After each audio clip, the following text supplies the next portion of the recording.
നിങ്ങൾ ഫസ്റ്റ് പഠിക്കേണ്ട സ്കില്ലാണ് frog stand. Hand stand ചെയ്യാൻ നോക്കുന്ന സമയത്ത് നിലത്ത് വീഴാണ് അല്ലെങ്കിൽ ഇതേപോലെ നടന്നൊക്കെ പോവുകയാണെങ്കിൽ അതിനുള്ളൊരു സൊല്യൂഷനാണ് ഇത്. Welcome to day 13 of learning calisthenics from scratch. ഒരു എക്സൈറ്റിംഗ് ന്യൂസ് ഉണ്ട്. അത് ഞാൻ സാറ്റർഡേയിലോ സൺഡേയിലോ ഒരു ബിഗ് ഇവന്റ് ആയിട്ട് ഞാൻ ലോഞ്ച് ചെയ്യാൻ വേണ്ടി പോവാണ്. സ്റ്റാർട്ട് ചെയ്യും. അപ്പോൾ നമ്മൾ സ്റ്റാർട്ട് ചെയ്യാൻ വേണ്ടി പോവാണ്. സ്റ്റാർട്ട് ചെയ്യുന്നതിന് മുന്നേ ഡേ 5ന്റെ റിസ്റ്റിന്റെ വാമപ്പ് ചെയ്തിട്ട് തിരിച്ചു വരാം. സോ റിസ്റ്റ് വാമപ്പ് ചെയ്തിട്ട് ഇതേപോലെ ടോസിലിരിക്കുക. ഇങ്ങനെയല്ല, നമ്മുടെ ടോസിലിരിക്കുക. ടോസിലിരുന്നതിന് ശേഷം രണ്ട് എൽബോസും നമ്മുടെ രണ്ട് ലെഗിന്റെ ഈ ഒരു ഗ്യാപ്പിൽ നന്നായിട്ട് പ്ലേസ് ചെയ്യാം. ഡീപ്പായിട്ട് ഇങ്ങനെയല്ല പ്ലേസ് ചെയ്യേണ്ടത്, ഇങ്ങനെ പ്ലേസ് ചെയ്യാം. ഓക്കെ, എന്നിട്ട് ഫിംഗേഴ്സ് ഇതേപോലെ സ്പ്രെഡ് ചെയ്ത് വെക്കുക. എന്നിട്ട് ഫ്രണ്ടിലേക്ക് ലീൻ ചെയ്ത് ഫ്ലോറിൽ പ്ലേസ് ചെയ്യാം. ശേഷം ഹെഡ് സ്ലോലി സാവധാനം താഴേക്ക് ഡൗൺ ചെയ്യുക.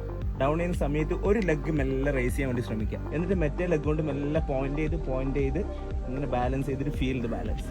ഇതിൽ നിങ്ങൾക്ക് 1 മിനിറ്റ് ഹോൾഡ് ചെയ്യാൻ വേണ്ടി പറ്റണം. അപ്പോൾ ഫസ്റ്റ് നിങ്ങൾ 15 സെക്കൻഡ്സ് ഹോൾഡ് ചെയ്യാൻ ശ്രമിക്കുക, ദെൻ 30 സെക്കൻഡ്സ് ഹോൾഡ് ചെയ്യുക, ദെൻ 1 മിനിറ്റിലേക്ക് എത്തിക്കാൻ വേണ്ടി ശ്രമിക്കുക. ഇത് ബിഗിനർ ഫ്രോഗ് സ്റ്റാൻഡ് ആണ്. ഇതിന്റെ സെക്കൻഡ് സ്റ്റെപ്പാണ് നമ്മുടെ ട്രൈസെപ്സിൽ കയറ്റി വെച്ചിട്ടാണ് ഈ ഒരു ഫ്രോഗ് സ്റ്റാൻഡ് ചെയ്യുക. തേർഡ് സ്റ്റെപ്പാണ് ഇത്. നമ്മുടെ എൽബോസിന് തീരെ ബെൻഡ് ചെയ്യാതാണ് ചെയ്യുന്നത്. അപ്പം ഫസ്റ്റ് സ്റ്റെപ്പ് 1 മിനിറ്റ് ഹോൾഡ് ചെയ്തതിന് ശേഷം മാത്രം സെക്കൻഡ് സ്റ്റെപ്പിലേക്ക് പോവുക. അതിനുശേഷം മാത്രം തേർഡ് സ്റ്റെപ്പിലേക്ക് പോയാൽ മതി. It will take time. First frog stand പഠിക്കാൻ മേ ബി 1 മന്ത് എടുക്കും. സെക്കൻഡ് പഠിക്കാൻ വേണ്ടിയിട്ട് +2 മന്ത്സ് കൂടെ എടുക്കും. തേർഡ് പഠിക്കാൻ വേണ്ടിയിട്ട് +4 മന്ത്സ് കൂടെ എടുക്കും. സോ ശനിയാഴ്ചത്തേക്ക് വേണ്ടി എല്ലാവരും വെയിറ്റ് ചെയ്യുക. ഒരു ബിഗ്ഗസ്റ്റ് ന്യൂസ് ആണ് നിങ്ങൾക്ക് വേണ്ടി വെയിറ്റ് ചെയ്യുന്നത്. Stay tuned for Saturday's biggest event. Let's go.